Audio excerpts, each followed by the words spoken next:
At the edge of town stood an old, decrepit library that no one dared to enter.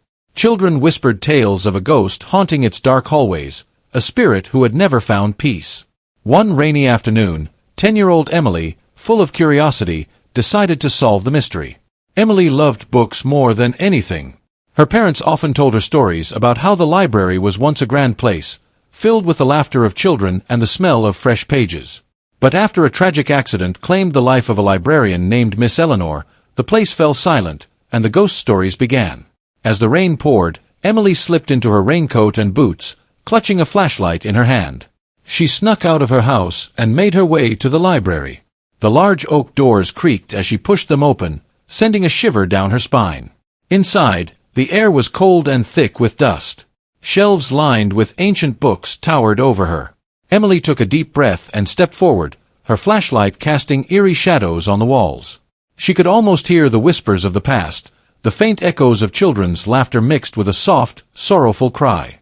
She wandered deeper into the library, her steps echoing in the vast silence.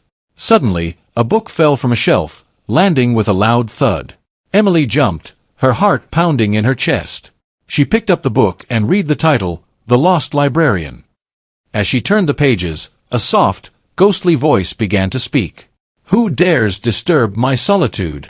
Emily's flashlight flickered, and she saw a faint figure at the end of the aisle, a woman in a long, flowing dress, her eyes filled with sadness. "Miss Eleanor," Emily whispered. The ghost nodded slowly. "I have been trapped here for so long, waiting for someone to hear my story." Emily felt a pang of sympathy. "What happened to you?" Miss Eleanor's voice wavered as she told her tale.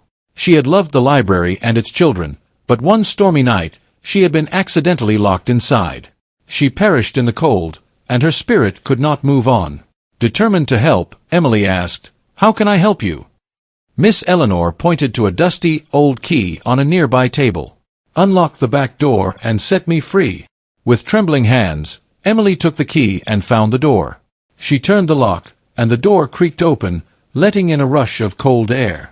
Miss Eleanor's spirit glowed brighter, and she whispered, "Thank you, dear child."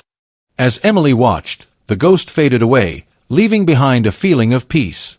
The rain stopped, and the library seemed a little less haunted. Emily returned home, knowing she had brought an end to Miss Eleanor's lonely vigil.